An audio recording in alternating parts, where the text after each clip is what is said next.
Bismillahirrahmanirrahim. Asyhadu an la ilaha illallah wa asyhadu anna Muhammadar Rasulullah. Allahumma shalli ala Muhammad wa ala alihi wa sahbihi ajma'in. Syukur alhamdulillah kita panjatkan kehadirat Allah Subhanahu wa taala karena hari ini kita diberikan kesehatan, kesempatan ya untuk sama-sama berkumpul melalui tatap maya untuk hadir dalam perkuliahan di dalam CSL 1 dengan tema farmakologi klinik ya. Untuk hari ini diamanahkan topik ini ke saya. Semoga kita bisa mengikutinya sama-sama dengan lancar. Tidak lupa juga kita kirimkan salam dan salawat kita kepada junjungan kita Rasulullah Nabi Muhammad SAW yang telah membawa kita ke jalan yang terang benderang dan bisa menikmati Islam, keimanan dan keislaman kita hari ini. Oke. Kita langsung saja ya. Ini pertemuan kesekian kali mungkin dengan saya, khususnya secara umum pertemuan kesekian kali untuk Departemen Farmakologi. Oke, ya silahkan Fikram. Farmakologi untuk di blok CSL 1 ini kami dari Departemen Farmakologi ingin memperkenalkan terkait topik farmakologi klinik. Kalau yang kemarin kalian di BMD itu mungkin menyimak materi kuliahnya itu dasar farmakologi. Nah ini lebih ke farmakologi klinik. Bedanya apa nanti kita akan lebih tahu lagi setelah beberapa paparan slide dari saya ya.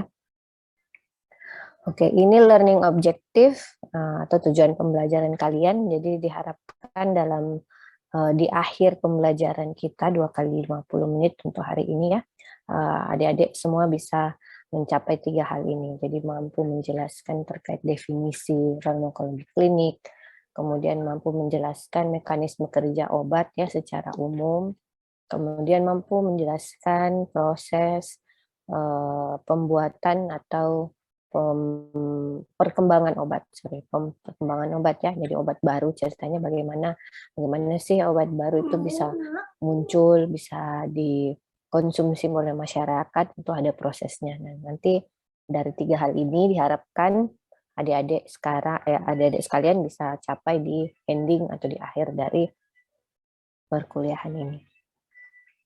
Oke. Ini sedikit beberapa slide ini mungkin flashback deh ya.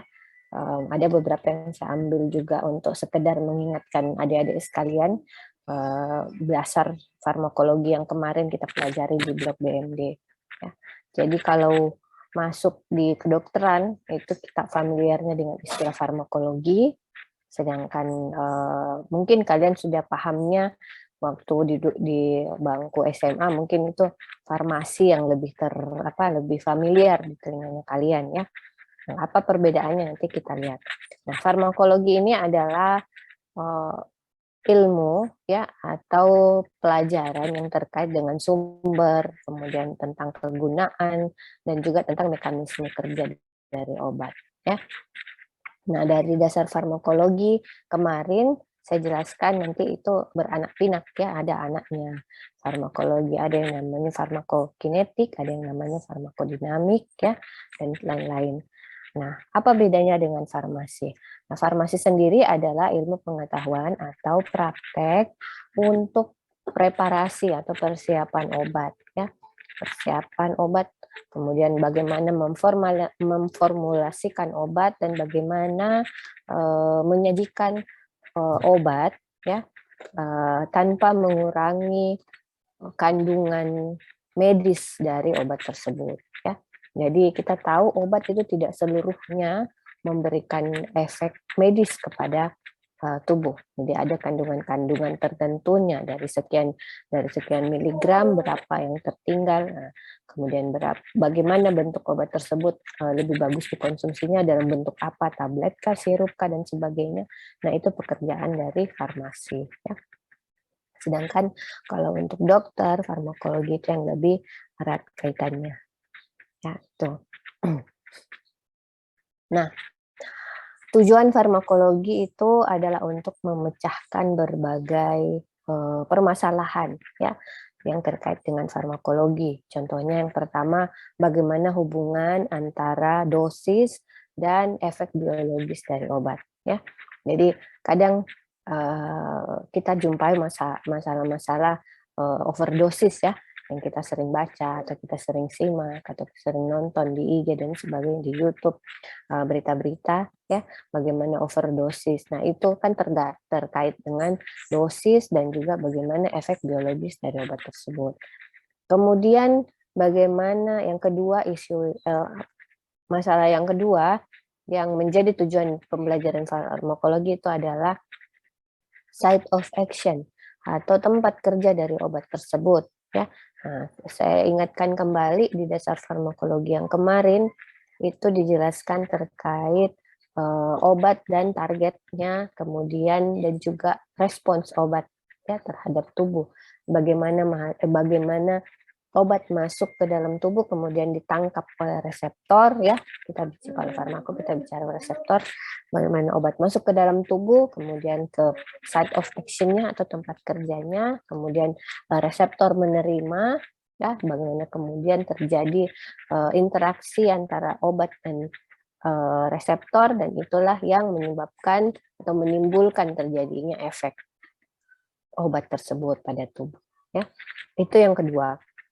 Kemudian tujuan farmakologi yang lainnya adalah bagaimana mekanisme kerja obat. Nah, jadi ini yang harus kalian pahami mulai dari 1, 2, 3.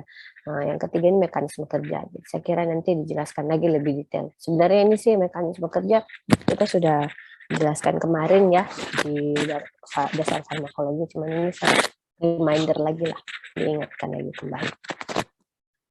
Nah, kemudian yang keempat yaitu proses farmakokinetik ya. Farmakokinetik PK di sini saya singkat, itu terkait 4 hal ini ya. Jadi ada absorpsi, kemudian distribusi, kemudian metabolisme dan ekskresi dari obat. Jadi setiap obat yang dikonsumsi itu kemungkinan akan mengalami 4 hal ini ya. Nah, ada yang memang jalur-jalur tertentu yang tidak lagi ada proses absorpsi di dalamnya ya. Umumnya kalau yang obat secara umum kan dikonsumsi per oral ya, diminum. Jadi prosesnya mulai dari absorpsi, distribusi, metabolisme sampai ekskresi. Namun ada jalur pemberian obat yang memotong proses tersebut. Misalnya kita suntikkan intravena atau intramuskuler ya. Intravena lebih-lebih ya, karena dia tidak perlu lagi absorpsi, dia langsung ke distribusi, langsung metabolisme dan ekskresi.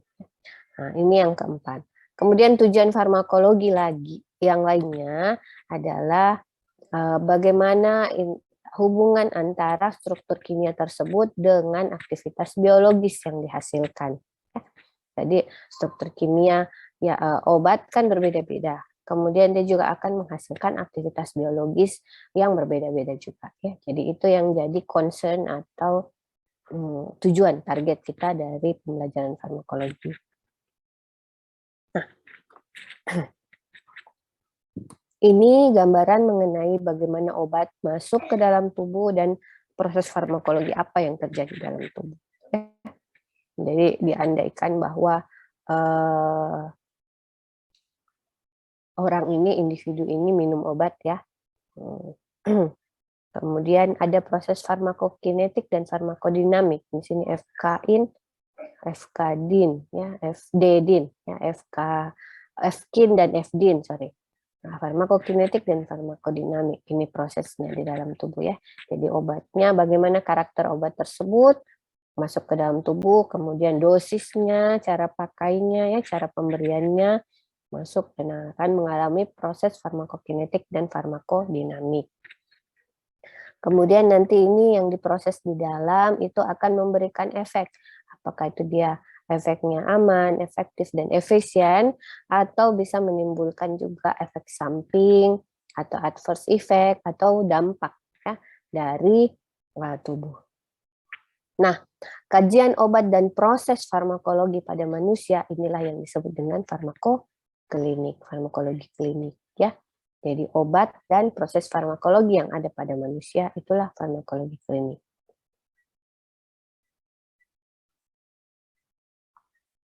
Nah, obat ini kan sebenarnya bermuka dua deh ya. Jadi seperti koin, saya selalu mengandaikan dia seperti koin. Dia punya dua sisi mata uang ya, dua sisi koin itu.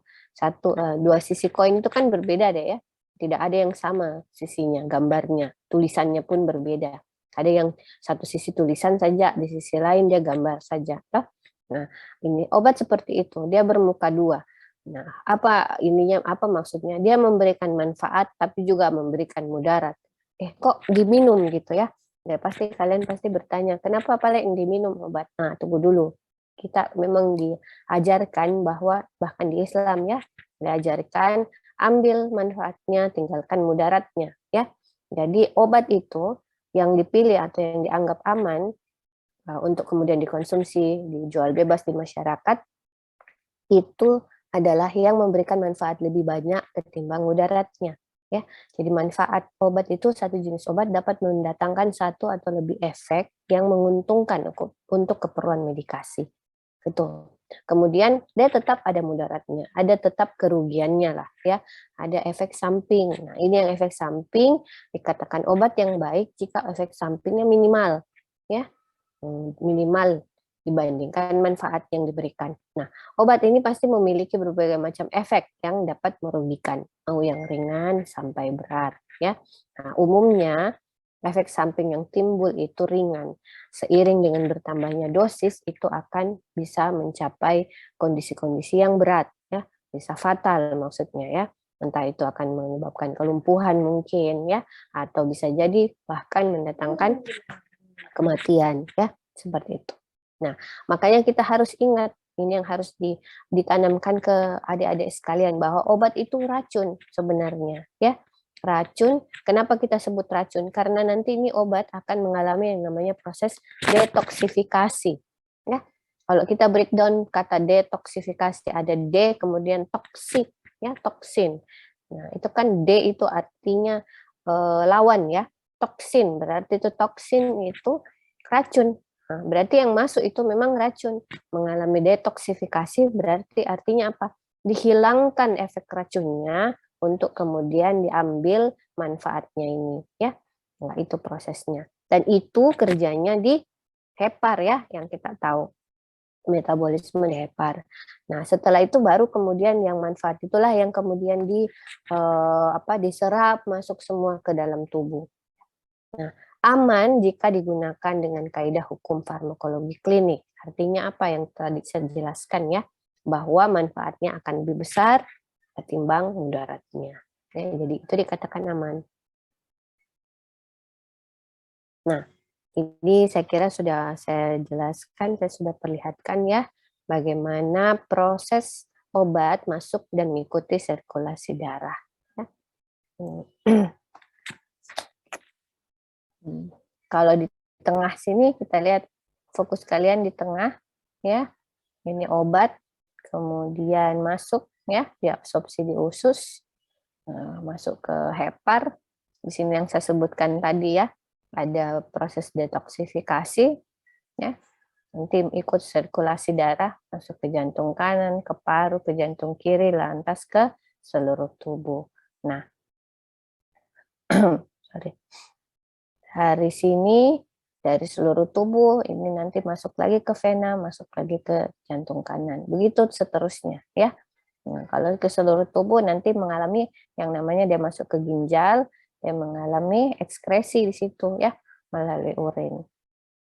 Nah, kalau ke seluruh tubuh dia juga pasti melewati, kalau kondisi individunya lagi hamil, maka masuk ke aliran darah dari janin tersebut juga ya. Jadi itu ingat. Nah, ini penekanannya bahwa apapun obat yang diminum pada saat ibu hamil itu pasti juga akan mempengaruhi janinnya ya, karena dia masuk ke seluruh tubuh, masuk pasti ke janin ya. Makanya harus hati-hati, tetap itu yang harus dipikiran kalian, bahwa obat yang masuk itu adalah racun. Nah, kalau jalurnya itu tadi obat melalui usus ya, jadi melalui oral. Nah, kalau melalui jalur intramuskular bagaimana, Dok? Nah, di sini kalian bisa lihat. Kalau intramuskular kan posisinya dia sudah di tubuh ya. Dari luar kita suntik masuk, entah itu di deltoid kah, ya, atau di gluteus kita suntikkan, ya. Nah, masuk, kemudian masuk ke vena, masuk jantung kanan, paru, jantung kiri, begitu, beredar ke seluruh tubuh, ya.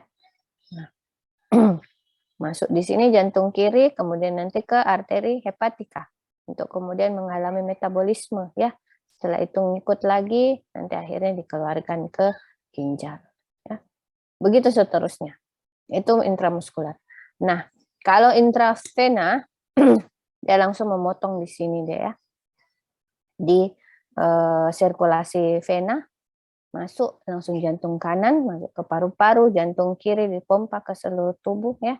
Jantung kiri juga langsung ke hepar, masuk lagi ya. Kemudian detoksifikasi di hepar, masuk lagi ke sirkulasi, masuk lagi kembali ke seluruh tubuh dan kemudian dikeluarkan melalui ginjal. Bisa melalui urin, bisa juga masuk kembali ke gastrointestinal melalui feses juga bisa ya. Jadi seperti itu alurnya.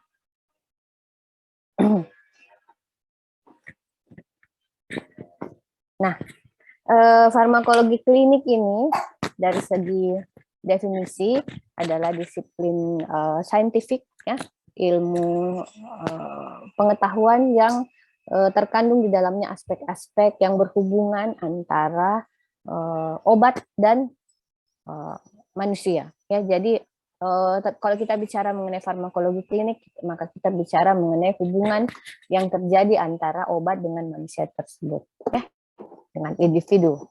Nah, apa saja cabang-cabangnya atau apa saja apa istilahnya, apa saja isinya ya dari klinikal farmakologi atau farmakologi klinik. Yang pertama, bagaimana penemuan dan perkembangan dari obat baru. Ya. Jadi setiap hari, khususnya sekarang karena teknologi sudah makin canggih ya, nah, itu banyak sekali penemuan-penemuan obat baru. Ya. Nah, itu bagaimana prosesnya? Tidak mungkin langsung obat ini dianggap, oh ini zat aktif, ini bagus nih untuk penyakit DM, ini bagus untuk hipertensi, itu langsung dijual bebas. Tidak, ada proses-prosesnya di dalam. Kemudian bagaimana aplikasi obat tersebut sebagai aspek atau sebagai agen terapeutik ya, yang memberikan efek terapi.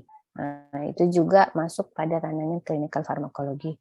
Nah, kemudian bagaimana manfaat dari obat tersebut, bagaimana efeknya baik yang menguntungkan maupun yang merugikan ya, kelebihan dan kekurangan dari obat itu juga masuk dalam ranah klinikal farmakologi. Dan bagaimana misuse atau penyalahgunaan obat tersebut di masyarakat ya, karena sering sekali kita jumpai penggunaan obat, jadi obat yang mestinya memberikan manfaat lebih banyak daripada mudaratnya, tapi karena penyalahgunaan akhirnya yang dicari side effect-nya ya, itu yang kemudian akan berujung pada penyalahgunaan obat, bisa berujung pada kematian ya. Jadi ini ranah dari klinikal farmakologi. Nah, tujuan farmakologi klinik ya, ini dua hal ini. Jadi untuk mengoptimalkan obat yang ada dan juga bagaimana studi atau penelitian saintifik terkait obat tersebut pada manusia. Nah, ini awalnya. Namun kemudian berkembanglah klinikal farmakologi ini ke area-area misalnya ya terkait safety, keamanan, dan kemanjuran, efikasi dari obat tersebut. Kemudian juga akhirnya berkembang menjadi farmakoterapi yang lebih advance ya, lebih maju lagi. Dan bagaimana penemuan obat-obat baru. Jadi ini senantiasa berkembang terus klinikal farmakologi. Nah, klinikal farmakologi mungkin saya cerita sedikit kenapa akhirnya farmakologi klinik ini hadir atau mulai diperkenalkan. Itu karena awalnya dirasakan oleh peneliti-peneliti atau saintis-saintis kita dulu di tahun 60-an bahwa kayaknya ini ada gap gitu ya. Ada gap antara apa yang sudah dilakukan di klinis ya, dokter-dokter klinis kita sudah lakukan, kemudian apa yang ditemukan di lab ya, di laboratorium peneliti. Jadi gap itulah antara peneliti yang bekerja di laboratorium ya, kemudian klinisi yang bekerja langsung dengan pasien, ini yang ada gapnya dirasakan. Perkembangannya luar biasa ya, tapi untuk yang peneliti sendiri dirasakan agak menurun ya perkembangannya. Maka kemudian saintis inilah yang akhirnya mengawinkan, istilahnya mempertemukan dua hal ini. Bagaimana kita pertemukan nih antara obat yang diberikan ke manusia ya manfaatnya dengan obat penemuan kita di lab ya. Jadi inilah yang kemudian lahir yang namanya farmakologi klinik ya. Nah, ruang lingkup dari farmakologi klinik ini ada 4 hal ini. Mungkin farmakodinamik dan kinetik itu sudah familiar buat adik-adik sekalian ya. Namun yang baru farmakoterapeutik artinya farmakologi terkait dengan terapi, efek terapi dari obat tersebut, dan juga farmakologi epidemiologi. Artinya apa? Kita lihat sebentar. Nah, farmakodinamik itu artinya nasib tubuh ya. Jadi apa yang obat tersebut lakukan terhadap tubuh ya, nasib tubuh atau organ karena obat tersebut. Itu farmakodinamik. Kalau farmakokinetik, nasib obat dalam tubuh ya. Bagaimana ini kalau dia masuk obatnya ini gimana nih? Mau diapakan ya? Dihancurkan ya, kemudian masuk ke dalam lambung, kemudian diabsorpsi dan sebagainya. Nah, itu farmakokinetik itu. Nah, farmakoterapi yaitu cara memilih dan memakai obat dalam terapi. Artinya apa? Dia patient oriented ya, jadi berorientasi ke pasien. Semua pasien demam tidak mungkin kita berikan semua umpamanya paracetamol ya, karena berbeda-beda. Nah, bagaimana kita memilih? Ini kasih paracetamol nih. Ini umpamanya dikasih antalgin. Nah, itu cara memilihnya, itulah yang ilmunya namanya farmakoterapi ya. Nah, ada lagi tadi ruang lingkup yang lain dari klinikal farmakologi adalah farmakoepidemiologi. Artinya apa? Penggunaan obat di tengah masyarakat ya. Bagaimana obat tersebut diterima di masyarakat, kemudian apa efeknya ya. Nah, itulah yang farmakoepidemiologi. Dari dua kata ya, farmako obat, kemudian epidemiologi itu terkait dengan masyarakat. Nah, kalau yang tadi farmakoterapi itu patient oriented, nah, kalau farmakoepidemiologi itu adalah community oriented ya. Jadi memandangnya itu tidak secara person-person tapi komunitas ya, community oriented. Itu. Saya harap 4 istilah ini kalian bisa bedakan, kalian bisa mengerti, pahami baik-baik deh ya.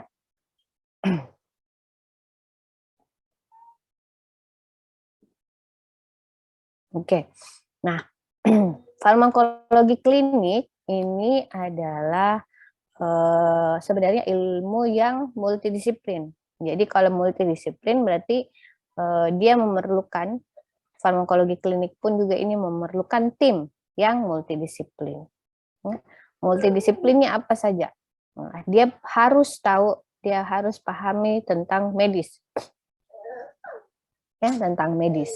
Kemudian juga paham tentang farmakologi, paham tentang obat atau farmasi, ya. Kemudian paham dengan pengetahuan biomedik dasar, ya. Dan paham mengenai keperawatan, asuhan keperawatan dan sebagainya. Nah, baru kemudian masuk, karena kita ingat tadi ruang lingkupnya ada farmakoepidemiologi, artinya apa? Mulai masuk di situ ekonomis, ya, jadi ahli ekonom, ahli epidemiologi, ahli toksikologi, semua masuk di situ. Nah, ini kerjanya tim. Jadi farmakologi klinik itu sesungguhnya ilmu yang tidak satu-satu deh, ya, tidak satu-satu dia menguasai saja medisin, dia menguasai saja hanya farmakologi, hanya farmasi, tidak, tapi dia harus menguasai keseluruhan ini, ya. Jadi multidisiplin inilah yang harus dikuasai untuk farmakologi klinik. Mungkin agak susah buat kalian ya mengerti lebih-lebih lagi susahnya ini dirasa farmakologi klinik ya. Tapi nanti sejalan, ini karena baru perkenalan, untuk kalian akan lebih paham lagi. Nah,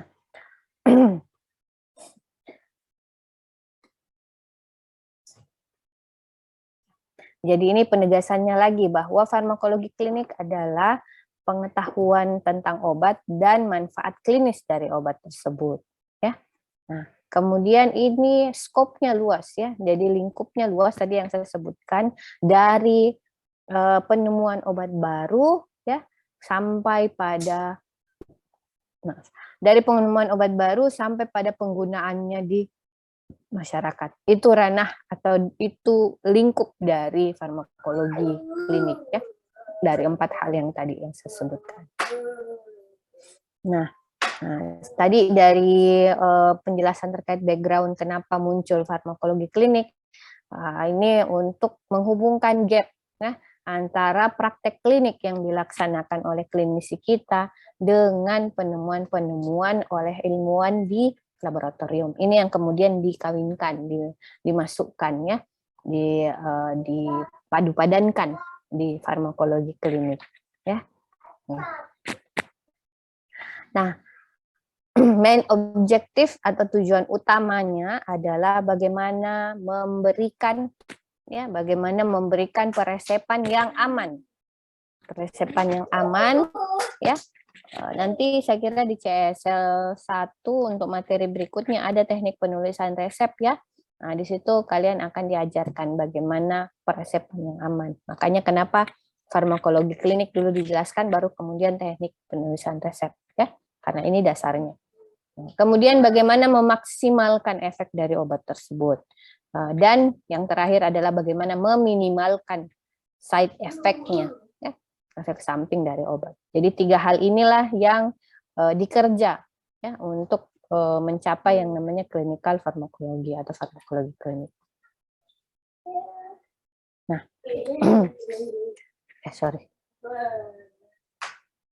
kalau farmakologi klinik kita mungkin ini kalau di basic farmakologi kita sudah sudah pernah dengar ya, half life, waktu paruh. Nah, ada yang backgroundnya dari farmasi di sini? Ada? Dari 150 banyaknya peserta. Ada yang dari farmasi mungkin pernah kuliah 1 tahun, 2 tahun, terus pindah jalur, pindah haluan. Enggak ada ya? Atau dari SMA-nya yang analis kimia, ada mungkin? Karena biasa saya dapati begitu. Ada ya? Tapi dok, mungkin tidak ada dok. Tapi. Oh, enggak ada. Saya kira ada.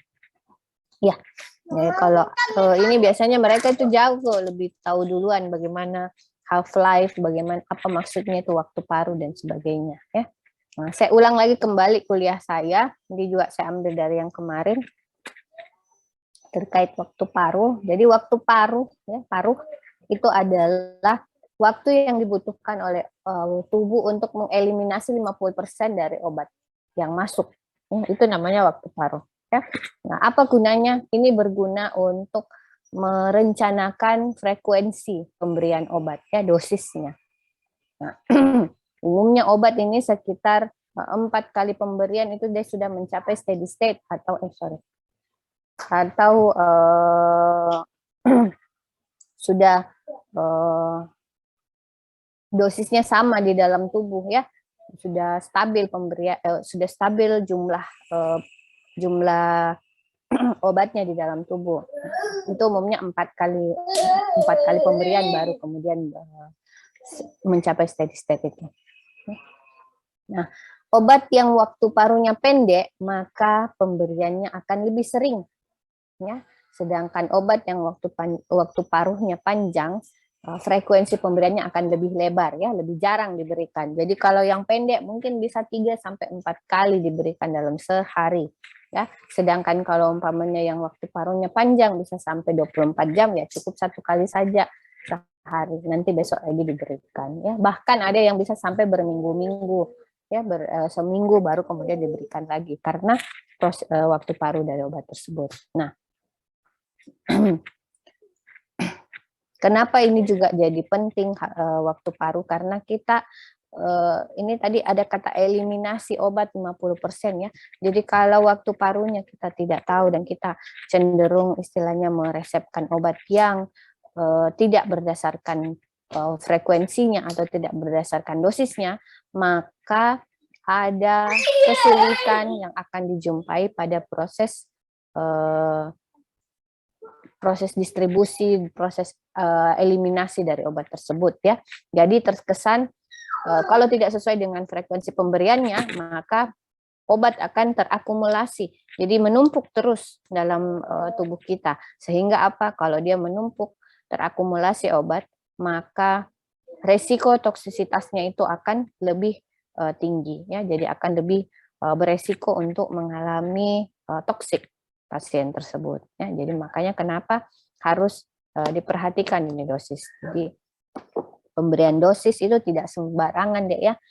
Saya mau kasih 3x1 deh, saya mau kasih 4x1, enggak ya. Jadi itu semua berdasarkan dari penemuan-penemuan yang sudah mendahului dari penemuan-penemuan yang sudah dilakukan terkait obat tersebut ya. Ini waktu paru. Nah, ini gambarannya deh. Jadi diambil contoh seperti ini ya. Pada saat kali pertama obat diminum ya, dihitung ya. Waktu parunya di sini ya, konsentrasinya di sini setengah. Ini waktunya ya. Dia kan setengah dari pemberian obat. Naik lagi, diberikan lagi, dia naik lagi ya. Kemudian begitu terus. Nah, pada saat beberapa kali pemberian itu jumlahnya akan steady, akan mulai stabil, akan membentuk sudah hampir garis lurus seperti ini. Nah, ini yang kita mau tahu, ini obat ini sudah mencapai di sini tuh setelah berapa kali pemberian. Ya, apakah 3 kali cukup atau 4 kali sudah cukup? Nah, umumnya itu tadi saya sebutkan dia akan mencapai steady state setelah 4 kali pemberian, ya. Jadi, nah kalau di steady state di sini artinya apa? Di mana-mana akan sama jumlahnya, sama saja jumlahnya. Mau dia diberikan lagi itu sudah sama jumlahnya di darah, ya, dalam tubuh individu. Diberikan lagi tetap sama, ya. Jadi itu sudah steady state. Unless kemudian, kecuali kemudian nanti sudah dihentikan, baru kemudian kadarnya akan berkurang, ya. Nah, ini berguna untuk tadi yang saya sebutkan, untuk frekuensinya berapa sih yang cocok diberikan, dosisnya berapa ya pada obat tersebut. Nah, farmakologi klinik juga kalau nanti dijelaskan di blog-blog kemarin mungkin sudah ya, yang di muskulo, kemudian di imun mungkin dijelaskan oleh Dr. Nurul. Nah, pasti ada bahasa onsetnya ya. Kalau kita cerita tentang obat, onsetnya berapa ya, berapa jam. Kemudian peaknya ya, puncaknya bagaimana. Kemudian durasinya, durasi kerjanya. Apa sih semua maksudnya? Nah, kita lihat. Onset itu adalah mula kerja ya. Kapan mula kerjanya ini obat? Artinya waktu antara pemberian obat, kapan obat tersebut diberikan, maksudnya obatnya diminum, kapan pas diminum, ya, sampai dengan awal dia memberikan efek terapeutik, ya. Itu namanya onset kerja. Nah, ada juga yang namanya konsentrasi puncak atau peak concentration. Itu artinya adalah kecepatan absorpsi yang sama dengan kecepatan eliminasinya, ya. Nah, ini peak konsentrasi. Kemudian ada juga durasi kerja. Durasi kerja adalah lamanya, ya, durasi antara obat tersebut yang durasi antara obat tersebut mulai kerja sampai akhirnya hilang efek terapeutiknya, ya. Jadi berapa lama itu durasi kerjanya sampai kemudian dia hilang efek terapeutiknya, ya. Seperti itu. Sorry.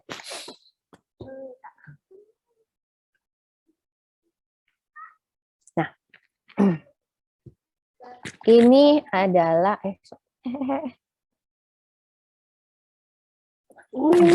ini adalah fase-fase farmakodinamik deh ya. Jadi farmakodinamik itu adalah studi atau penelitian terkait mekanisme obat yang menghasilkan perubahan-perubahan baik biokimiawi maupun fisiologis pada tubuh. Ya. Nah, efek primer dari obat inilah yang disebut apa yang diinginkan atau efek terapeutik. Jadi efek primer dari suatu obat itu artinya adalah efek terapeutik dari obat tersebut. Maaf. Sedangkan efek sekunderi atau efek sekunder dari obat adalah efek yang tidak diinginkan dari obat tersebut. Ya, jadi ingat kembali yang di slide pertama saya jelaskan bahwa selalu ada efek lain selain efek menguntungkan. Nah, jadi efek yang kurang bagus atau merugikan. Nah, mekanisme inilah yang kemudian dua mekanisme inilah yang kemudian nanti akan banyak kita temukan dalam pembahasan farmakologi klinik, ya, efek menguntungkannya dengan efek yang merugikannya.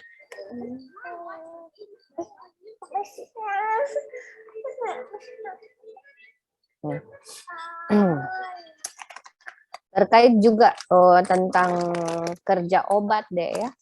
Nah, ini yang saya sebutkan di awal tadi. Ini ada reseptor-reseptor. Kalau kita minum obat atau kita konsumsi obat, maka ada yang menerima obat tersebut, yang menangkap.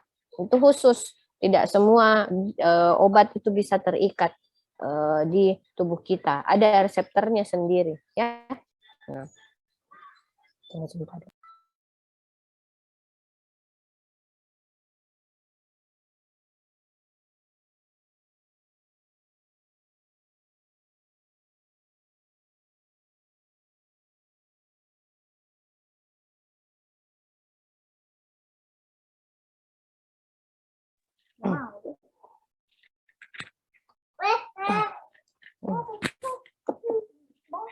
Kemudian obat ini nanti berinteraksi dengan reseptor ya. Nah, inilah yang kemudian akan menghasilkan kalau sudah ditangkap oleh reseptornya. Nah, ini obat sudah mulai bisa bekerja di situ ya. Nah, kemudian dia bisa menyebabkan efek yang disebut dengan agonis dan antagonis ya. Agonis, ingat kemarin ada yang saya gambarkan di farmakologi dasar itu, kalau agonis itu efeknya yang saya gambarkan lock and key deh, kunci dengan anak kuncinya, toh bagaimana prosesnya. Kalau agonis dia diganti dengan besi, tapi bukan kunci sebenarnya, dengan alur yang sama, maka bisa membuka, ya, jadi bisa menyebabkan respons terapeutik. Nah, antagonis kalau dia tidak cocok, umpamanya kalau kuncinya besi, maka yang kalau antagonisnya itu dia umpamanya dari kayu, ya, atau dari plastik, otomatis dia tidak akan bisa membuka kunci tersebut, ya. Jadi tidak akan menstimulasi reseptor. Nah, efek-efek inilah yang saya inginkan kalian pahami betul, agonis, antagonis, ya, sinergis, aditif dan sebagainya. Nah, ini yang berikutnya. Nah, farmakologi klinik juga akan mempelajari terkait kelompok-kelompok yang rentan terhadap obat. Kelompok yang mana saja? Misalnya kelompok pediatrik atau anak-anak, ya. Jadi kelompok anak-anak itu rentan dengan obat. Makanya dia masuk dalam kelompok khusus, ya. Kemudian apalagi kelompok yang lain, kelompok ibu hamil. Coba kalian perhatikan, setiap obat yang kalian beli pasti ada di situ khusus disebutkan ibu hamil menyusui, ya, pasti itu ini aman untuk ibu hamil menyusui. Itu karena apa? Karena tadi ada alur yang saya berikan kalau pemberian obat, ya.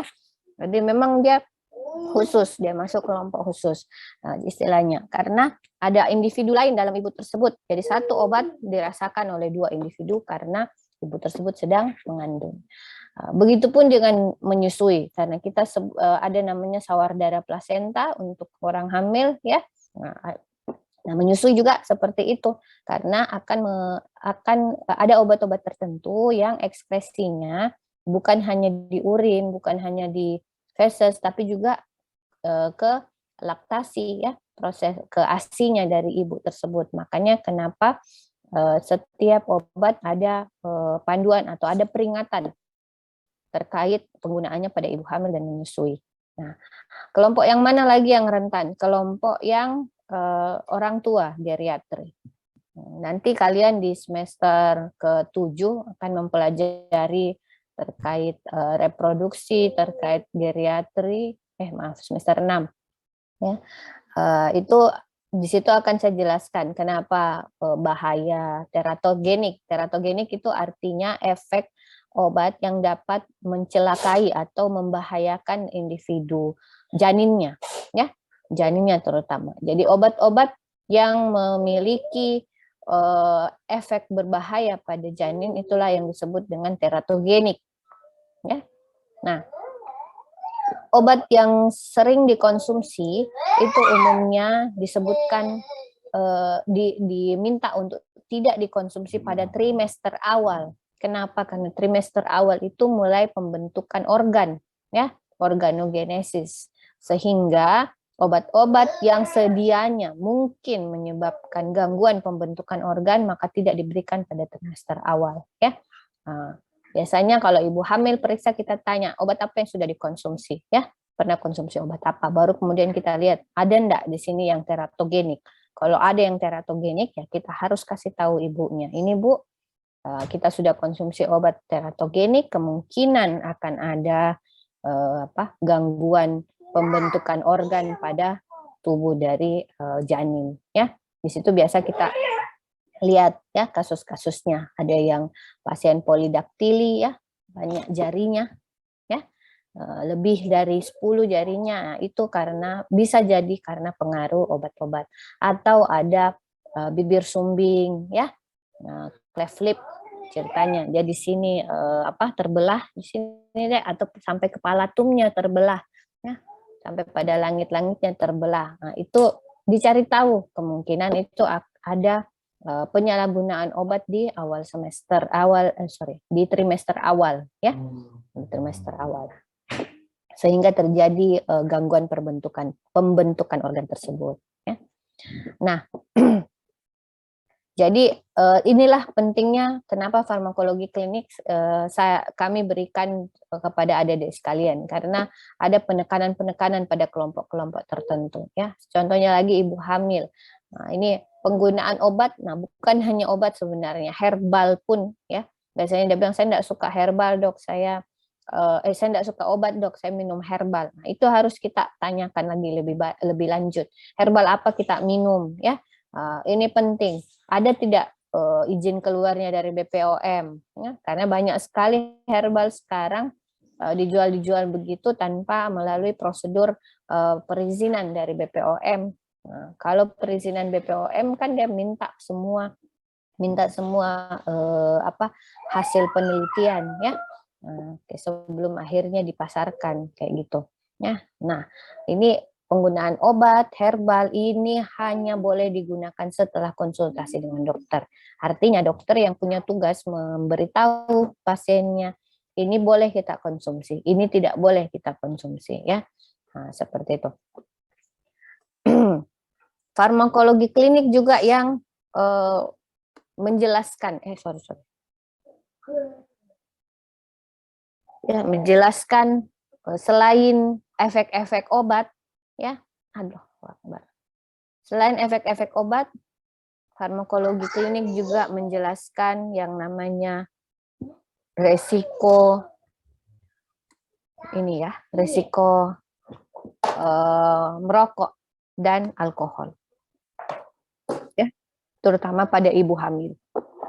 Itu bisa mempengaruhi. Kita bisa jelaskan adik-adik sekalian setelah pelajaran ini, adik-adik kalau ditanya kenapa orang tidak bisa merokok kalau hamil, kenapa tidak bisa minum, ya, bisa kalian mulai jelaskan itu apa yang kita minum itu pasti ke janin tak, ya, dengan proses yang tadi saya jelaskan. Nah, sehingga apa nanti dia janin ini belum sempurna semua fungsinya. Dia masuk, kemudian di situ juga akan mengalami metabolisme. Bisa jadi akan terjadi akumulasi. Nah, kalau sudah seperti itu, akan mempengaruhi janin tersebut.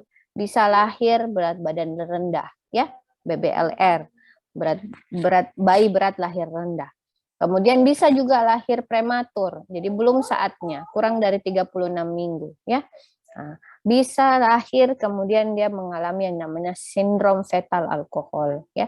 Jadi nanti kalian coba searching bagaimana penampakannya ini bayi yang lahir dengan sindrom fetal alkohol, ya. Itu semua pengaruh alkoholnya. Nah, obat-obat aditif, obat-obat yang bisa menyebabkan kecanduan, ya, itu kalau dikonsumsi pada saat hamil, maka kemungkinan besar anak tersebut atau janin tersebut pada saat lahir, dia akan mengalami kecanduan. Artinya apa? Karena sudah terpapar sejak janin, maka pada saat lahir, dia membutuhkan dosis yang lebih besar untuk dapat obat tersebut mempengaruhi dirinya. Kalau obat aditif, jadi ya addiction, ya. Jadi seperti itu. Makanya kenapa bahaya sekali. Misalnya pemberian kokain dengan heroin, ya. Jadi kalau ibunya sudah penyalahgunaan obat tersebut pada saat dia hamil, lahirnya ini anak pasti minta, ya. Tubuhnya akan meminta, walaupun dia mungkin tidak bisa. Dan dia lahir, maksud saya bukan minta kak kokain, minta kak heroin, enggak ya. Maksudnya tubuhnya akan memperlihatkan gejala-gejala kecanduan obat tersebut. Ya. Jadi ini yang harus kita tekankan. Nah, itu semua ranah dari farmakologi klinik. Nah, farmakologi klinik juga mempelajari ini berbagai reaksi obat. Ya. Jadi banyak sekali obat memberikan reaksinya, ya, yang berbeda-beda. Ada yang namanya reaksi alergi obat, ya. Nah, kemudian ada drug idiosinkrasi, ada drug tolerance, toleransi obat, ada efek kumulatif, ya. Ini saya sudah sebutkan beberapa di kuliah saya sebelumnya. Kemudian ada reaksi toksik, ya. Kemudian ada reaksi farmakogenetik. Farmakogenetik tadi masih erat kaitannya dengan teratogenik, ya. Dia mempengaruhi genetik. Nah,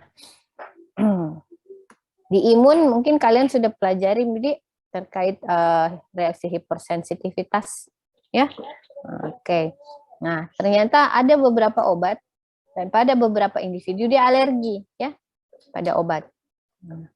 Biasanya pemberiannya lebih dari satu kali, ya, lebih dari satu dosis obat. Nah, kemudian nanti ini tubuh akan menganggap ini antigen ini, jadi harus dilawan gitu, ya, obat tersebut. Nah, signs dan symptoms-nya, tanda gejalanya dia gatal, ya, ini yang ringan. Gatal, skin rash, ya, mulai ada ruam kulitnya, kemudian bersin, ya, bisa mulai di sini agak berat, membiru, ya, kemudian hilang kesadaran secara tiba-tiba, atau juga bisa bengkak matanya, ya, palpebras ini bengkak, kemudian bibirnya, kemudian lidahnya. Oke, tunggu sebentar.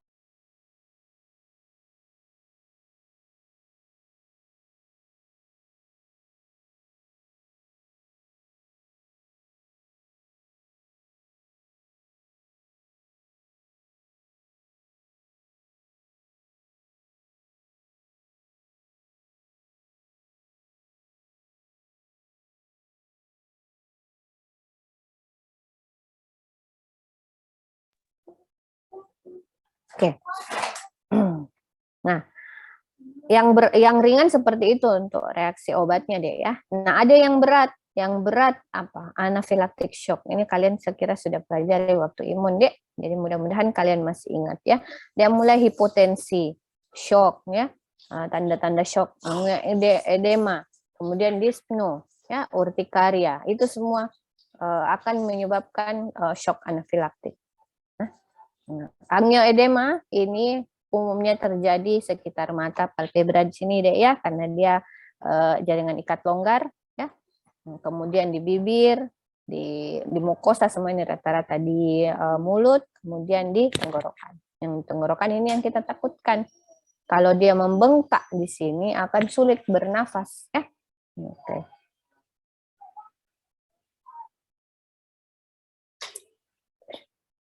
Oke. Ini reaksi hipersensitivitas. Makanya kenapa penting sekali pada saat kita periksa pasien kemudian ingin meresepkan obat, ya. Nah, ini saya berikan pertama supaya kalian nanti pada saat peneresepan obat, kalian akan menerapkan apa yang saya sudah sampaikan. Penting untuk menanyakan, ini kita sudah konsumsi obat apa?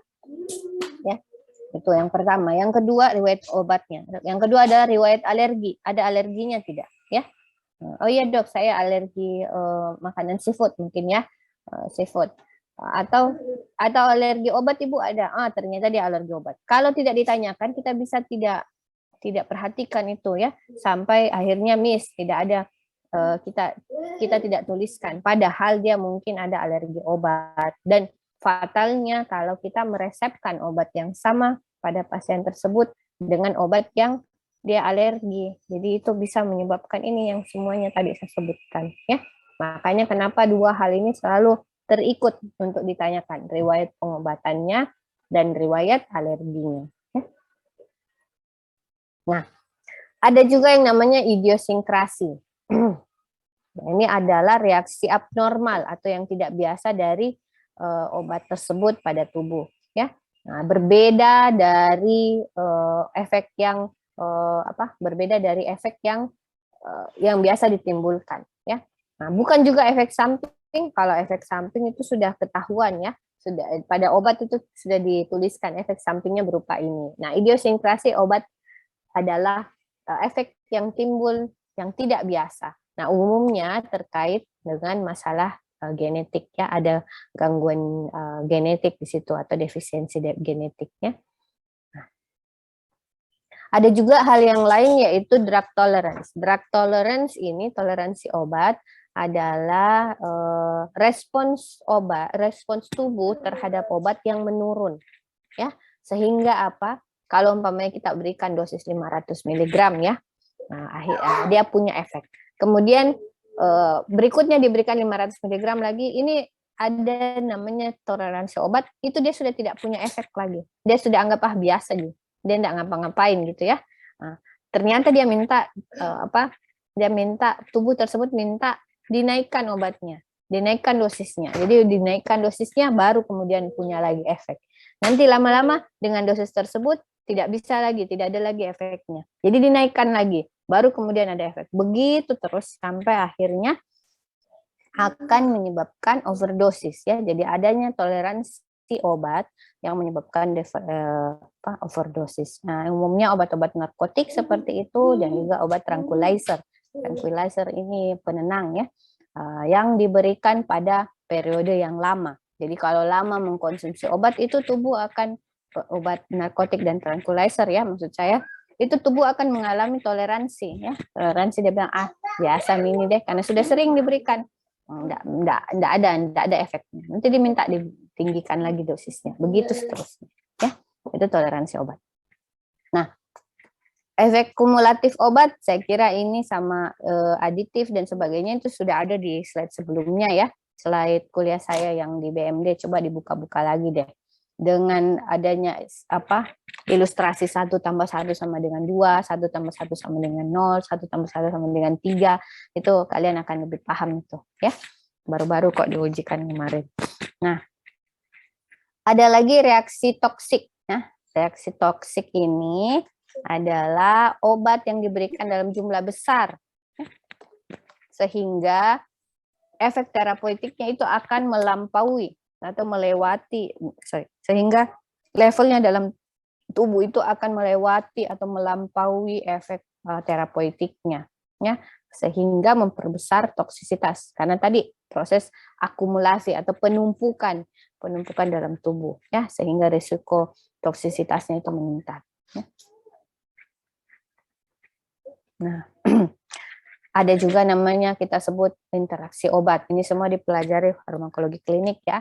Jadi interaksi obat, entah itu obat dengan obat, karena kita kemungkinan akan memberikan tidak hanya satu jenis obat ya, bisa jadi kita memberikan lebih banyak obat, lebih dari satu.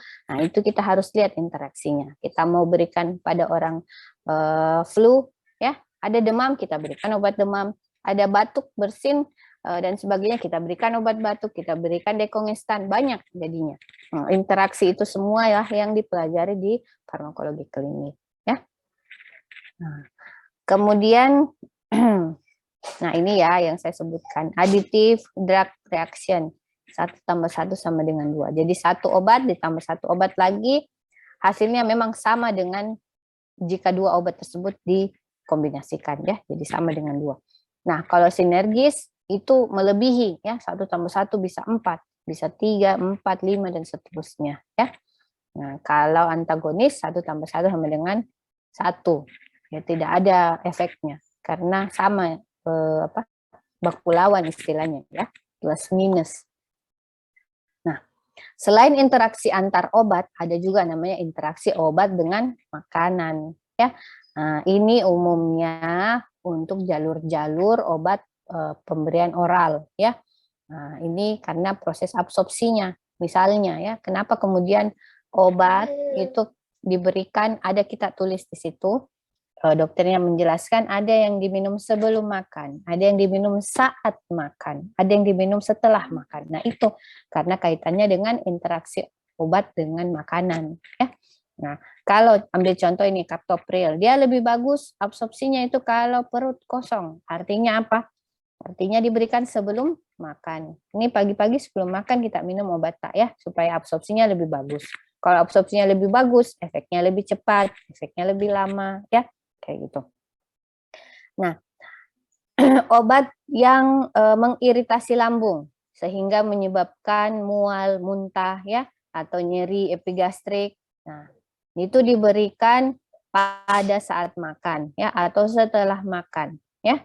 Nah, given with meal, diberikan saat makan. Misalnya obat-obat antiinflamasi. Nah, obat antiinflamasi, NSAIDs tadi yang kemarin saya jelaskan di muskulo, mungkin mudah-mudahan masih tersisa. Itu diberikan, kita kasih penekanan ke pasiennya ya, bahwa ini kita makan, ini kita konsumsi obat tak pada saat makan atau bisa setelah makan. Kenapa? Karena akan mempengaruhi atau akan mengiritasi lambung kalau diberikan tanpa ada pelapisnya, tanpa ada makanan isinya ya. Jadi dia bisa menyebabkan mual, muntah ya. Nah, itu.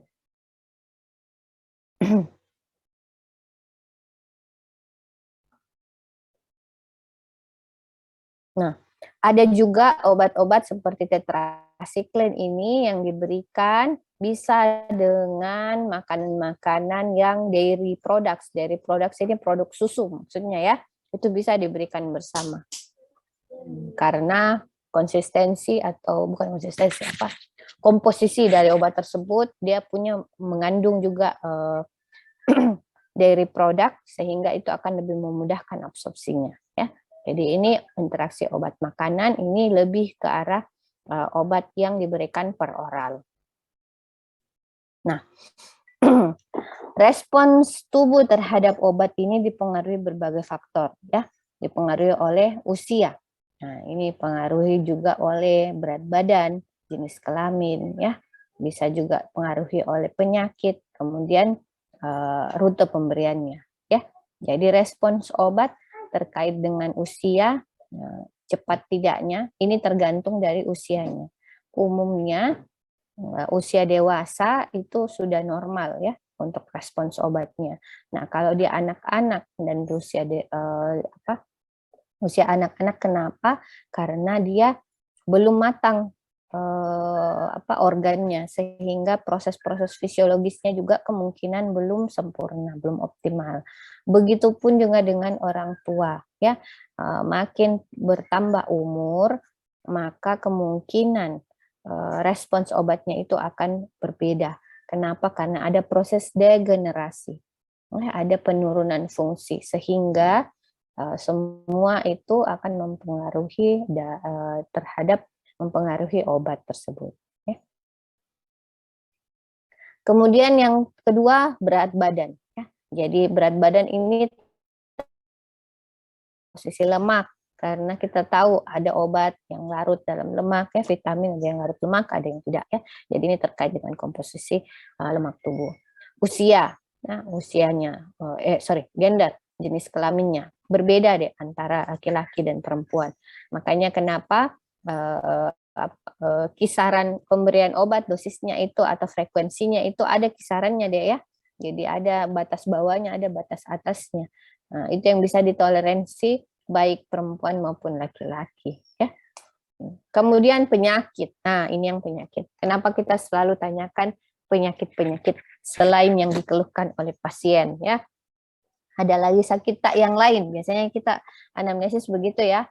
Maaf Bapak, Ibu, ada lagi sakit tak yang lain, hipertensi atau kita punya riwayat kencing manis, ya. Itu ditanyakan, atau punya riwayat hepatitis, ya. Nah, ini terkait apa? Terkait tadi banyak sekali hal. Umpamanya dalam proses HDME-nya, ya, farmakokinetik, absorpsinya. Dia kalau mempunyai gangguan di gastrointestinal, berarti di proses absorpsinya akan terganggu, ya. Kalau dia punya gangguan atau kelainan atau penyakit pada heparnya, maka kemungkinan proses metabolismenya akan terganggu, ya. Begitu juga kalau dia bilang ginjal, ya. Kalau ada penyakitnya terkait ginjal, ya kemungkinan ekskresinya yang terganggu. Jadi seperti itu. Nah, itu makanya kenapa penting untuk selalu menanyakan riwayat penyakit dari pasien. Begitupun juga rute pemberian dari obat. Tadi saya sudah perlihatkan gambarnya, Dek, ya. Ya, bagaimana kalau lewat mulut, apa yang dialami obat tersebut, ya. Dia lewat jalur mana saja. Bagaimana kalau pemberiannya intravena atau intramuskular, ya. Di jalur mana, dari pathway mana dia potong di situ, ya. Nah, itu tadi mudah-mudahan kalian masih lihat. Nah, ini adalah tunggu sebentar. Nah, ini ada topik-topik khusus, ya. Topik-topik khusus ini yang nanti dibawakan di blok-blok yang berikutnya, ya. Jadi untuk perinatal dan geriatrik ini dibawakan di materi blok siklus hidup, ya. Kalau yang gastrointestinal nanti di blok gastro, untuk yang dermatologi nanti dibawakan di blok special sense atau indera khusus, ya. Ini saya cuma mau memperlihatkan bahwa rumit farmakologi itu terkait banyak hal, ya. Makanya kenapa di tiap blok itu ada, karena kita pakai obat, ya. Menggunakan obat, makanya harus ditahu sifat obat tersebut. Nah, kalau pregnancy atau kehamilan terkait faktor-faktor ini, kenapa sampai kok kelompok khusus itu sebenarnya orang hamil, kenapa bisa kelompok khusus, Dok? Nah, ini nanti ada faktor-faktornya.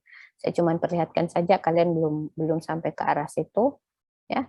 Jadi ada perbedaan terkait farmakologi, farmakodinamik, maaf, maupun farmakokinetiknya, ya. Nah, ya silakan yang mau ke toilet. Nah, kalau begitupun juga untuk kelompok anak dan bayi, ya, bayi dan anak itu terkait farmakokinetiknya tadi yang saya sebutkan, absorpsi, distribusi, metabolisme dan ekskresinya, ya. Semua belum matang, aliran darahnya, ya, komposisi air dalam tubuhnya, ya, belum sama dengan orang dewasa. Makanya kenapa kemudian jadi kelompok khusus. Begitupun juga dengan geriatrik. Geriatrik itu absorpsinya makanannya mungkin, ya. Orang geriatrik, orang lansia itu sudah menurun nafsu makannya, ya. Makannya sedikit. Nah, makanya kenapa mempengaruhi gastric emptying rate-nya, ya. Nah, itu nanti kalian akan pelajari. Distribusinya juga, komposisi tubuhnya antara lemak dengan airnya itu sudah berbeda, ya. Metabolismenya bagaimana? Metabolisme, ya, kita bisa lihat bagaimana kemampuannya untuk recover dari trauma, dari injury itu berbeda pada orang lansia dengan orang dewasa muda, ya, seperti kalian. Nah, ekskresinya terkait dengan creatinine clearance. Oke. Tadi disinggung-singgung bagaimana penemuan dan perkembangan obat baru, ya. Nah, ada yang namanya drug development kalau di farmakologi klinik, ya. Nah, ini yang penting yang perlu kalian tahu.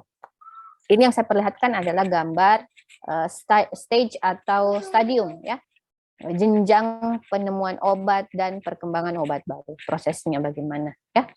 Nah, jadi seperti kemarin, mungkin kita ambil contoh kemarin ya, COVID. Nah, kenapa sih lama sekali nih vaksin COVID baru ada, toh? Itu baru kalian perhatikan toh, padahal ini orang sudah berjatuhan, ini banyak sekali korban jiwa meninggal, banyak juga yang masuk ICU dan sebagainya, yang gejala berat bisa sampai meninggal ya, yang gejala ringan, yang berat ada sih yang lolos, cuman tidak banyak seperti itu ya. Jadi timbul keinginan, tuntutannya.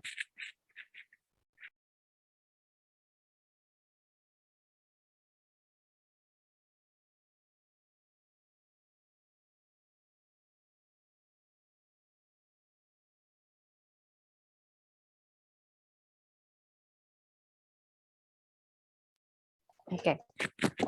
Jadi yang pertama target selection. Jadi target ini jadi istilahnya setelah ditahu ini penyebab penyakitnya ini ya. Kemudian dia ini bekerja penyakitnya ini patomekanismenya umpamanya bekerja pada paru-paru atau pembuluh darah ya. Jadi sudah ada target selectionnya di situ. Saya coba annotate ya. Di sini dulu yang pertama ya.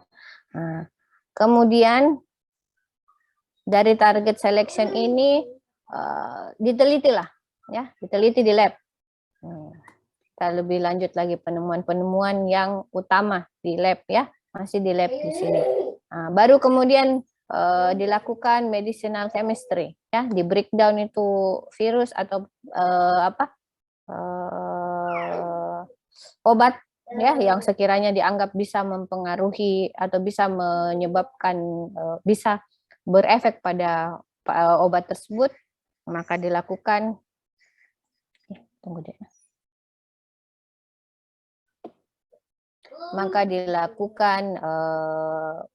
ditahu dulu komposisi kimianya apa dari obat tersebut ya. Nah, baru kemudian masuk ke studi in vitro. In vitro artinya apa? Mungkin kalau di mikro sudah dijelaskan ya. Dilihat dulu di situ obatnya, di komposisinya apa, zat aktifnya apa ya. Di in vitro study. Hilang ke kursor kok. In vitro. Setelah ditahu komposisi aktifnya, yang ini, sorry. Maaf. Maka lanjut ke studi in vivo. In vivo artinya apa? Dicobakan obat tersebut atau zat aktif tersebut ke hewan coba. Nah, di hewan coba ini bisa tikus, bisa mencit, bisa kelinci ya, kelinci percobaan ya. Nah, bisa juga babi ya umpamanya, atau yang lain-lainnya untuk hewan coba. Nah, umumnya sih kelinci sama rat ya, tikus ya. Nah, setelah itu baru masuk kalau sudah dianggap dia lolos ini in vivo study ya. Dia masuk ke clinical kok di situ. Dia masuk ke clinical trial ya. Nah, clinical trial untuk in vivo study itu dilihat semua di sini deh ya. Model development-nya, kemudian target validasinya ya. Data ya. Jadi semua dihitung. Berapa yang mati, berapa yang hidup. Kemudian yang hidup ini ada enggak efeknya obat tersebut ya, atau malah efek sampingnya yang banyak, atau malah tidak berefek sama sekali. Itu semua dihitung, dimasukkan datanya ya, kemudian diolah. Ini in vivo study. Baru kemudian masuk ke kalau dianggap berhasil, ini sudah berhasil, sudah ada vaksinnya. Nah, masuklah ke tahap uji klinis. Uji klinis, saya berusaha. Ya.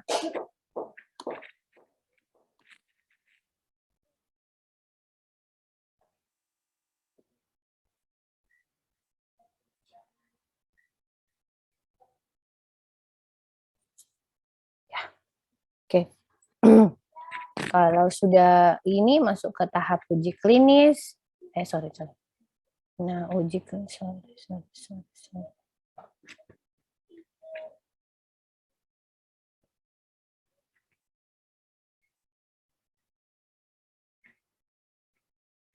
Kita masuk ke tahap uji klinis. Nah, di uji klinis ini adik-adik sekalian bisa lihat ya. Ada yang namanya fase 1. Fase 1 itu keamanan obat pada orang ya. Dia juga keamanan dan efektivitasnya untuk fase 2 pada orang. Tapi ini lihat ada satu kelompok. Ya, lihat gambarnya di sini. Berbeda kan dengan gambar atas dengan yang ini toh. Jadi ini umpamanya dicobakan pada satu kelompok, ini dicobakan pada dua kelompok yang berbeda ya kalau fase 2. Kalau sudah bisa lewat fase 2, dia masuk ke fase 3. Ini jumlahnya lebih banyak lagi pada orang tersebut, pada kelompok orang yang dicobakan. Ya.